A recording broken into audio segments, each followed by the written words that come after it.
advanced lectures, so give them your kind of full attention. Just a couple of things to say. So the first thing is that after today's lecture, right, then there's 6 more lectures, right, followed by your guys' demonstration of the Grand Challenge. So if you haven't been doing it already, you should be diving into your Grand Challenge, but we do expect you to be coming to the next 6 lectures, so please do that. In those lectures, so the last lecture and today are about mode agent pathfinding, right? We did centralized and then we did distributed. Then what we'll be doing in the next 2 lectures is again in the themes of coordination, but we'll do coordination and activity planning.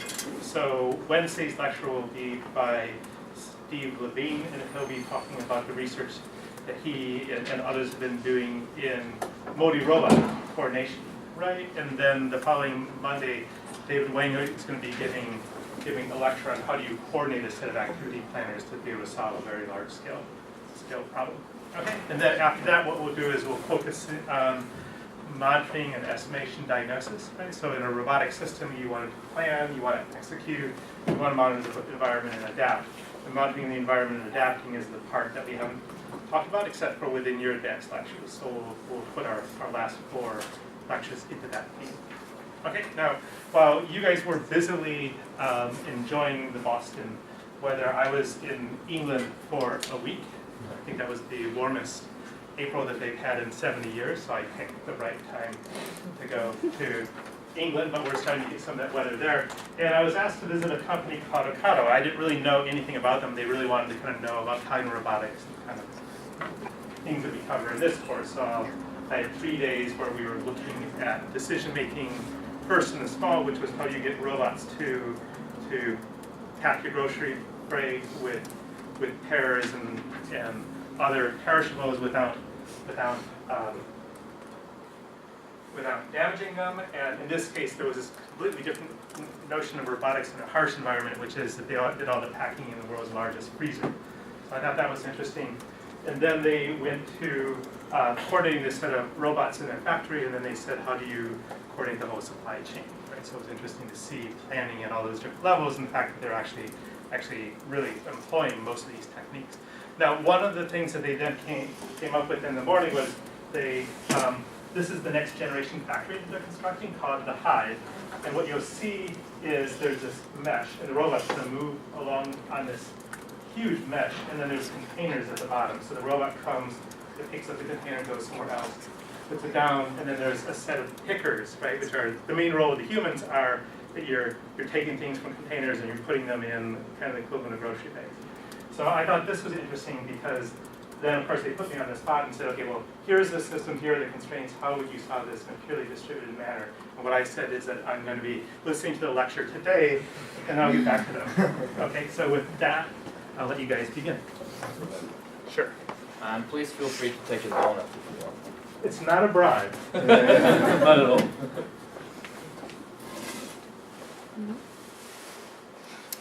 All right. So welcome to our lecture.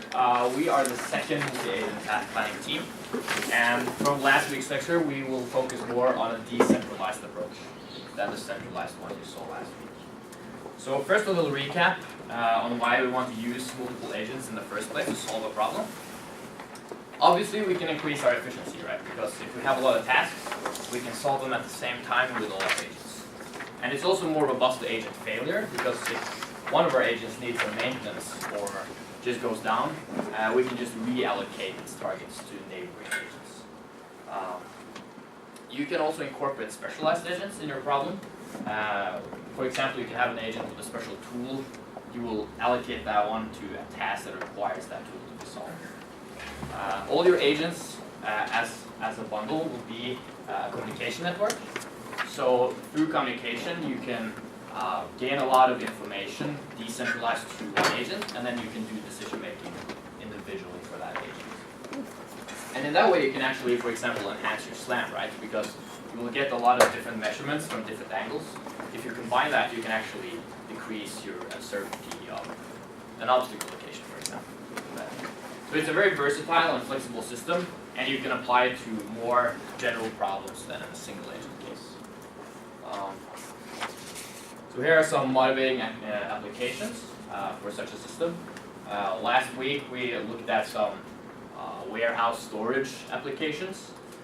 We also see more and more, hopefully in the future, that we will actually use such systems in human transportation as well. And what we in our team finds very interesting is the exploration part of it, both subsea here on the planet, but also in our solar system. So we can do a little case study here. We have Europa, one of Jupiter's moons, which actually has beneath the ice, it's an ice planet, but beneath the ice, it's a liquid water ocean, which might sustain life. So imagine for a second that we want to go there and explore this moon. And we want to send in a lot of agents. Let's say 2,000–3,000 agents to explore this whole ocean. And because we're beneath this ice, we don't necessarily have a communication range outside the ice to like a mothership or a satellite outside this moon. So all these agents will have to work together as a team beneath the ice to solve the problem, right? Additionally, we might have a limited range of communication within the ocean itself, which makes the problem pretty difficult. And a way to solve such a problem is to use a decentralized method, which basically means that instead of having one centralized unit controlling all our agents, every agent will get information from its neighbors and do an individual decision making based on that. And the nice thing with this is that we can actually focus on this problem only in the local region. So if you look at this, all the robots on the right side, if we consider this one guy in the green square, from who neighbors do you think the information for him is most important when it comes to path planning and collision avoidance stuff? Any ideas? Yes, exactly. So, because as long as we update this for a certain time step, we can mainly focus on its closest neighbors, and that way we will actually be more robust to communication because it doesn't necessarily need to communicate and propagate the information through the whole set, right? It will also require less computation because to propagate all this information through 3,000–4,000 agents will be very computationally heavy. Additionally, you can do local target allocation because let's say one of our agents are exploring an area and he sees something that's even more interesting. He can add that new area as a new target, right, to a queue, and then with his neighbors, they can decide who should be allocated to that target. So you can scale this up to many agents, and it's a very nice feature for a problem we just described. So I'll show you guys a little video. Here we have a bunch of agents, all of them trying to get to the star on the other side with their respective color.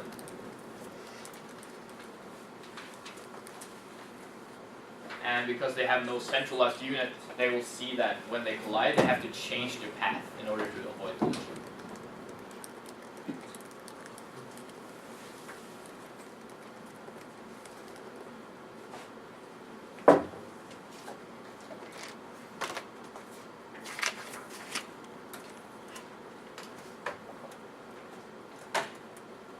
So our main focus in this lecture is to define some methods that can help you guys solve a similar problem to this.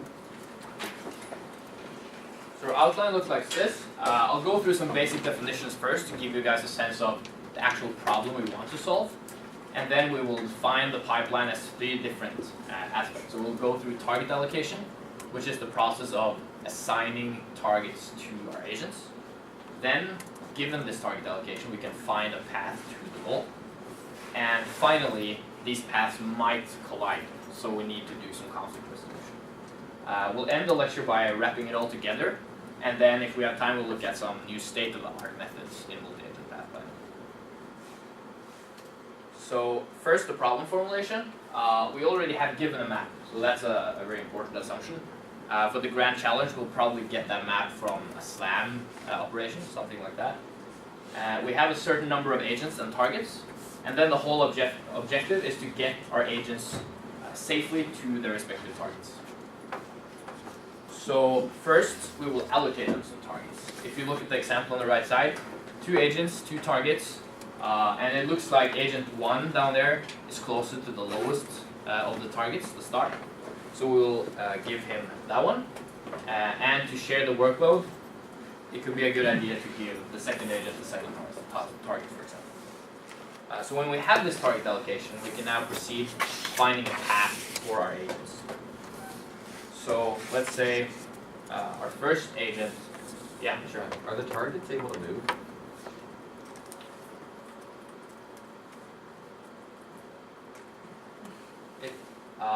In general target allocation, you have fixed targets.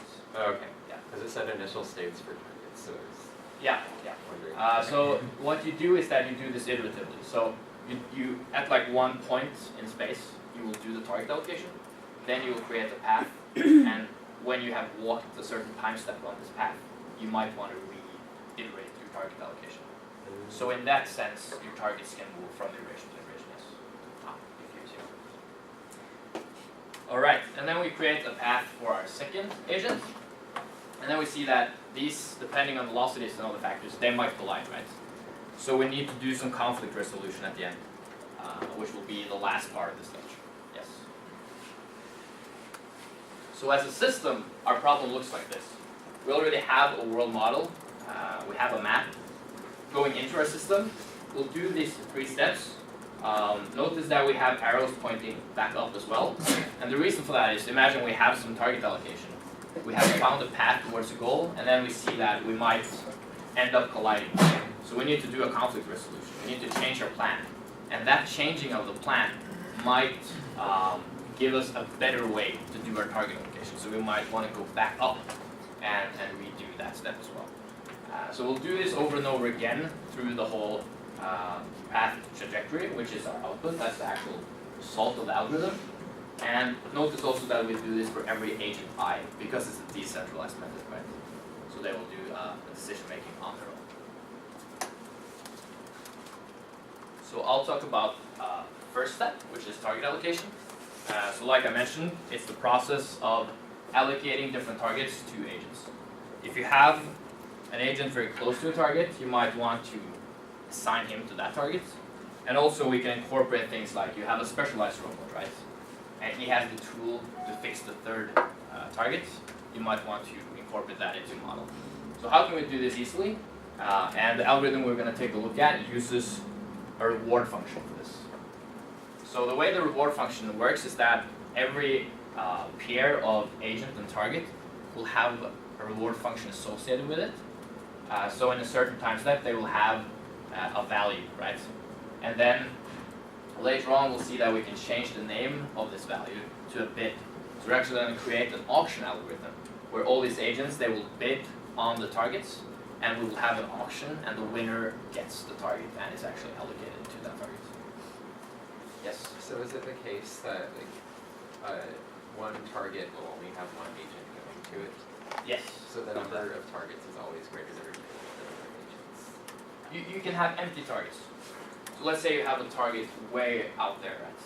It can potentially, it doesn't need to be assigned to an agent, but you can never have more than one agent at the target. You don't want 2 agents to be allocated to the same target. Okay. Yeah. So the algorithm is called consensus-based bundle algorithm. Mentioned it's an auction algorithm. We have the map, we have our numbers of agents and targets, and then we want to assign them, maximizing this reward function. So we need to do it conflict-free. Just like you mentioned, this just means that we don't want more than one agent per target. The reward function is basically every pair. The index here I is for agent, the index j is for target. So every pair of agent and target will have a function associated with them. And what we're going to do is that we're going to sum over all agents and target and try to maximize this whole thing. And the function itself is a function of a vector x and tau. So tau will be a time constant here. So basically you will incorporate the physics of your system into this tau. It will tell you something about how long time does it take my agent to solve this specific task. The x is a bit more tricky. The x is a vector of elements, where every element is a binary switch, basically. So every pair of agent and target will have a switch associated with it, which is 1 if that target is allocated to that agent. So as you can see here, we multiply the reward function with this switch, and the reason for that is that if agent I doesn't have responsibility for target j, this xij will be 0, right? So then that function won't contribute to maximizing the whole thing. Only if we allocate target j to agent I, we will contribute because this is 1. And this way we can also create some constraints for a problem. That could be no-fly zones. If you have some limits on fuel use and so on, you can incorporate that into these constraints. So to make that x vector a bit more clear, we'll do an example. We have 2 agents, 2 targets again. And now this x vector will basically be 4 elements describing whether or not the agents are allocated to different targets. And because we can't have more than one agent at a specific target, there are 4 kind of reasonable solutions, 4 combinations for this. These vectors. So the first one here will indicate this is a 1, so that means that agent 1 is allocated to target 1, because that's the index of the first agent, first target. So this line means that we assign 1 agent to both of the targets. Same with the second one, only that we switch direction. This third line is that you give both targets to agent 1, and the fourth line is that you give both targets to agent 2, right? That's how the switch works. So furthermore, we're gonna define a set of bits as a bundle. So every agent will have some bits, some value for this reward function, right? Given to every target in the system that he can observe. And we are going to call his set of bits for a bundle. So every agent will have a bundle we denote by b. So more notation, we will denote a bit as s. Remember the indexes here. So the first index belongs to the agent. The second one belongs to the target. And finally, we're going to define a bid space, which is very important. A, which will also have an agent index. So in this case, this is the bid space for agent 1. And if we assume that they can now communicate with each other, his bid space will be all the bits that he can observe in his local region. So he will now be able to see the bid space of agent 2. Hence, his bid space will include both the bundle of the first agent and the bundle of the second agent, right? And those 2 bundles will essentially include all the bits we have in the system you can see on the slide. So we will have all these 4 bits. Can any one of you see a problem with this bit space as it is there now? If you think back about this conflict-free allocation, because this bit space will essentially be our allocation of the problem. So if you look at the last index, which is the index of the target, these 2 elements in the red, what targets are they bidding on? Yes, they're bidding on the first one. And can you have 2 agents being allocated to the first target? No. So the whole point here is that we need to remove some bits. We have some conflicting bits. And how the auction works is basically that we just take whatever bids wins, right? So in this case, you can see that S11, this first bid, has a reward function value of 50, right? That's for the first agent. And S21 has a value of 13 because he's further away from the first target, right? So in this case, who will win the first target? Agent 1, exactly. So we'll also have a similar conflict with the second target, and because the value 60 is greater than the value 11, the second agent will win that target. So when we only keep the winning bits, the bid space will actually reduce down to these 2 bits with these values, right? And we have basically given a target allocation for our problem. Where do the bids come from? From the reward function, which we Okay, don't so you really bid talk your- about. You bid your reward. Sorry? You bid your reward. Exactly. The Okay. bid is the same as the value of the reward function, which we will see in a second. So some more definitions, just to make it more clear. Remember that bid is denoted S, ij. So this Cj, just like you mentioned, this Cij will be just the value of the reward function from this pair of agent target. Furthermore, we'll define a bundle as just a set of bits for one agent. And we can also note that the reward function can then also be formulated like this, a function of the bundle itself. So the paper we base this on assumes a one-to-one relationship between a bundle, a set of bits, and this x and tau vector we discussed. Then we had a bit space, A, which is again a set of bundles. So that will be all the bits in the system. So without an index, this just means the global whole bit space, right? But because we might have limited communication, AI will be the bit space that an agent I can observe in his local region. So if we assume full global communication and we can propagate all the information around, these will actually be similar for all agents, right? Which makes sense. So the CBBA algorithm is a two-step algorithm. So first of all, every agent will independently create this set of bits, find values to this reward function, and then in the second step we will share this amongst our neighbors and then do the auction to find out who will win the auction and who will actually get allocated to those targets. So I'll go through the pseudocode for the first step here, which is the bundle building phase, or basically just creating the bits for our agent. And we'll start off by removing all ICE assignments from BI and AI. The reason why we do that is that we don't want our agent to be stuck on a previous allocation, right? So the example on the side here, we have a local bid space for our first agent. So as we can see, there exists some second agent. We can't see him here on the map, he's probably a bit further away. And he is currently allocated to the second target, this target. And he won that last time with a value of 10. We also have a third agent allocated to the third target. He won that also with a value of 10.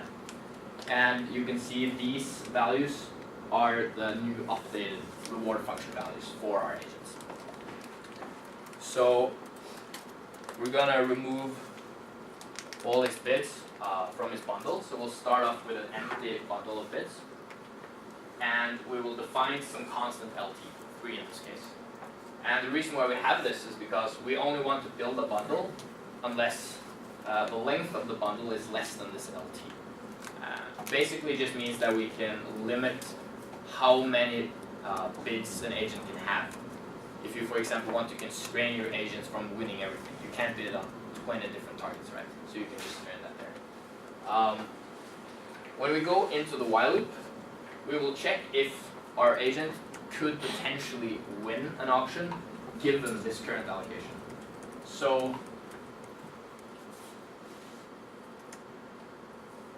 in this case, does anyone have an opinion if he could win something here or not? If you look at his values, his current reward function values.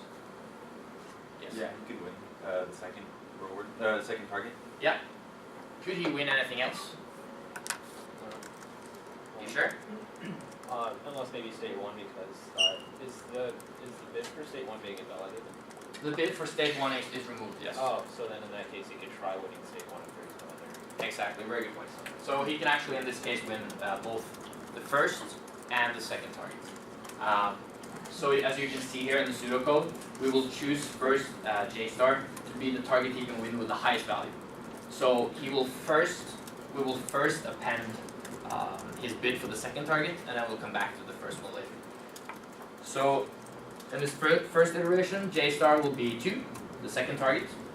We will append his bid to his bundle, and then we will append that bundle to the local bid space that he can observe. So now, instead, the bid space will now look like this, where the first agent is allocated to the second target instead of the second agent, right?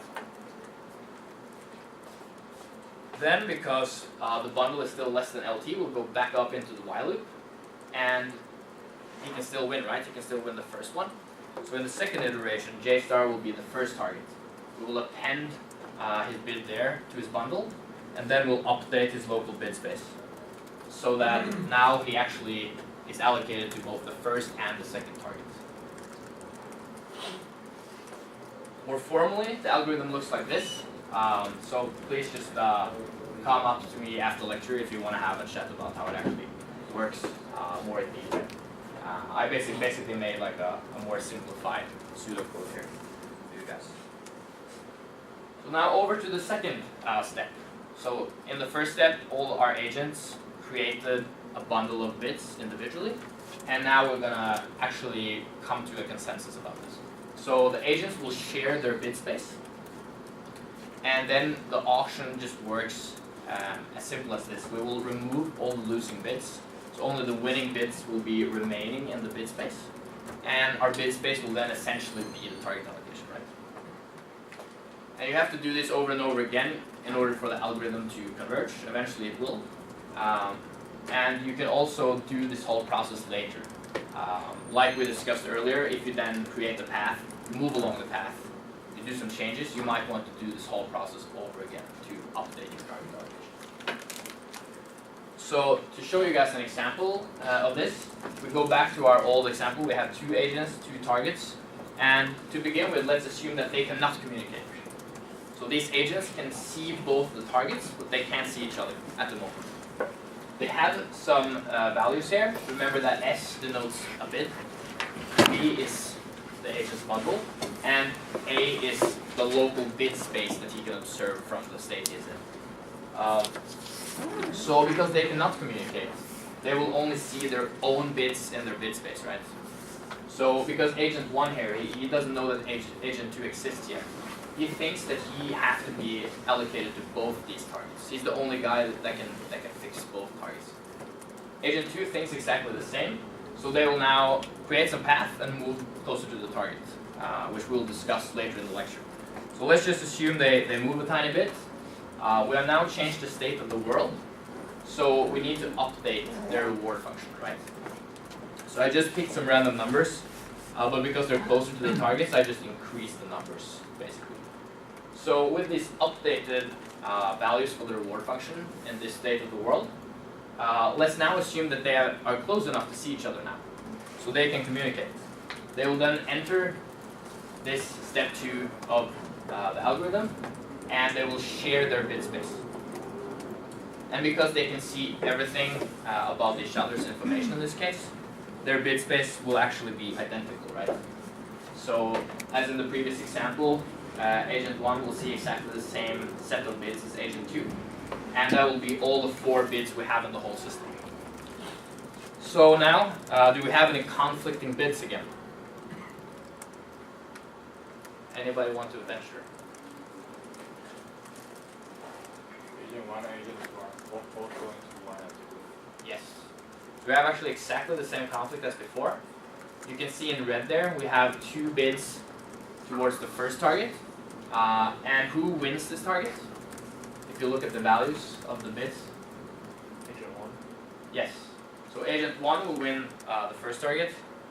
We also have a conflict for the second target. And which agent will win this one? Yeah. So the reason why agent 2 wins the second target is because his value of the bit is 22 versus this value of 15. So we can now actually update our local bit space to only the winning bits, and that's essentially our target allocation, right?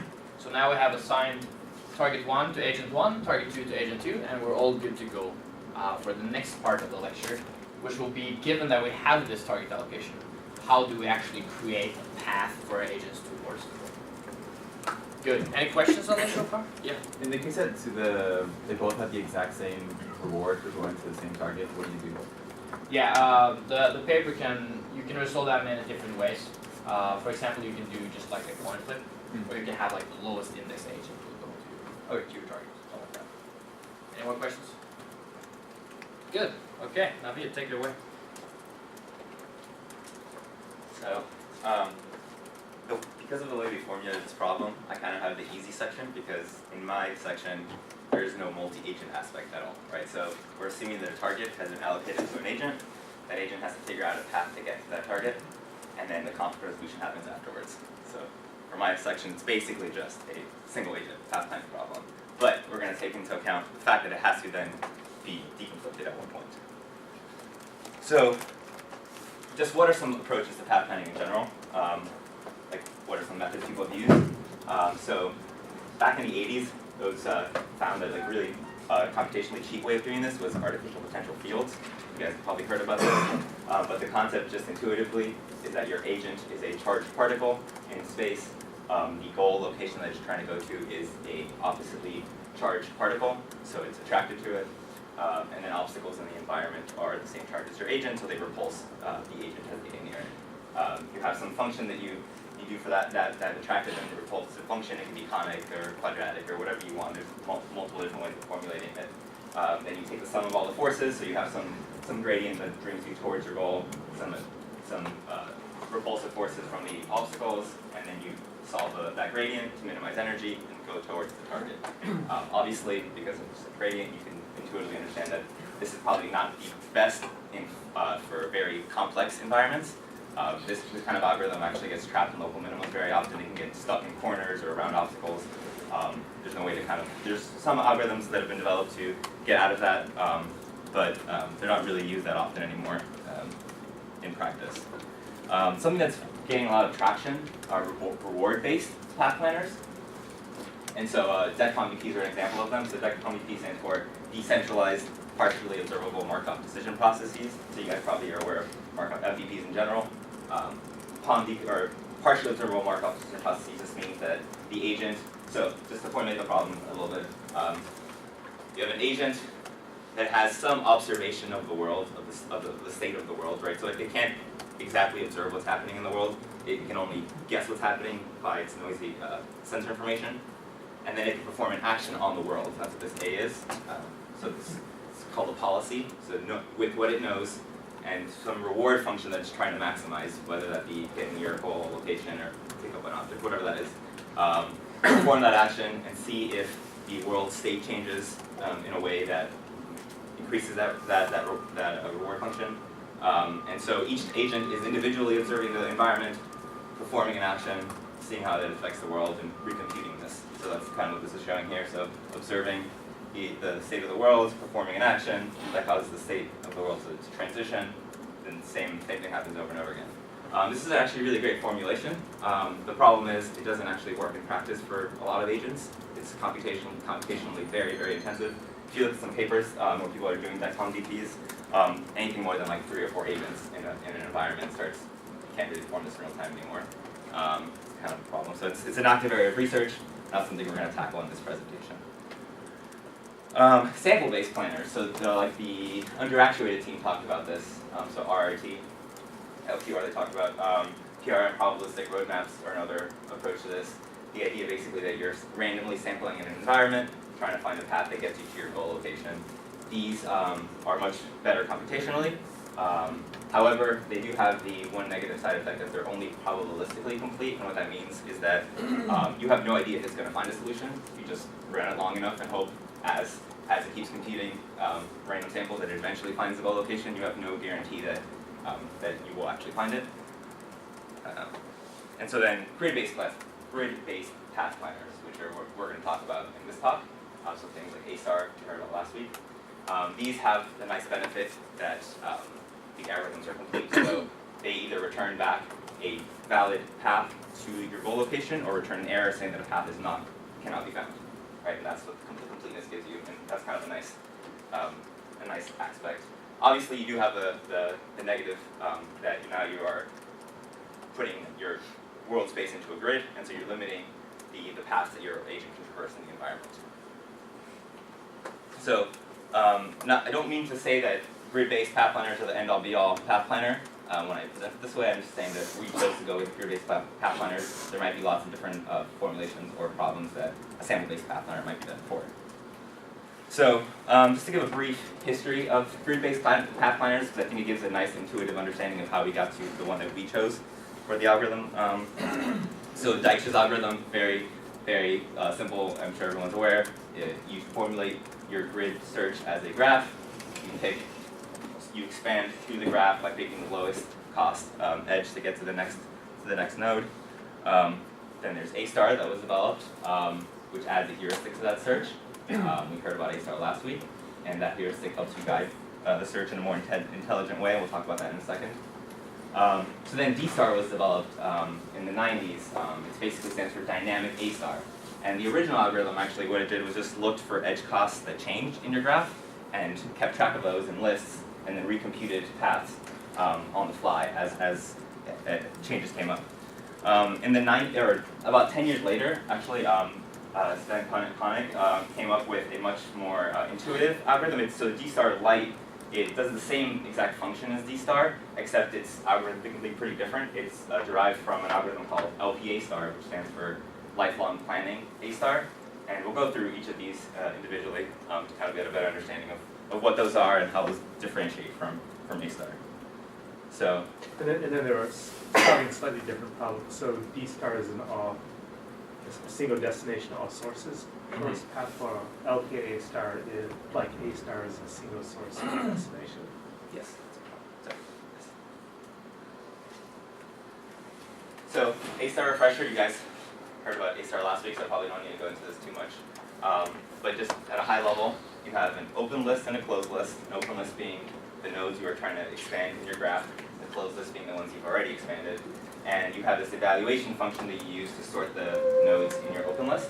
And these, just remember G and H, because I'll be referring to G and H later on throughout the talk. So just G is your cost from your start location to the node you're currently expanding, and H is that heuristic value that you're computing. So your heuristic value, if you remember, has to be admissible for an A star algorithm, right? And so that means that it underestimates the cost from that node to the goal. As long as your heuristic always underestimates, then you're guaranteed to find an optimal solution using the algorithm. And so once you find the goal node in the open list, then the algorithm is complete. So the issue with the A star is that it doesn't handle changes in the environment very well, right? So if for some reason edge costs changes in your graph, you have to recompute the entire thing all over again. That seems kind of inefficient. And so LPA star, lifelong planning A star, introduces this concept of a right-hand side, or RHS value. And what that is sometimes referred to in some papers as the look-ahead value, but basically it should be identical to your previous, so your previous evaluation function was G plus H. This should evaluate the same thing, assuming no costs in the graph has changed, but you're doing one slightly different computation where you're taking the cost of the previous node of the current node you're evaluating. So S is the node you're evaluating using this function here. The cost to go from the goal to the previous node plus the cost to transition between the nodes. It's that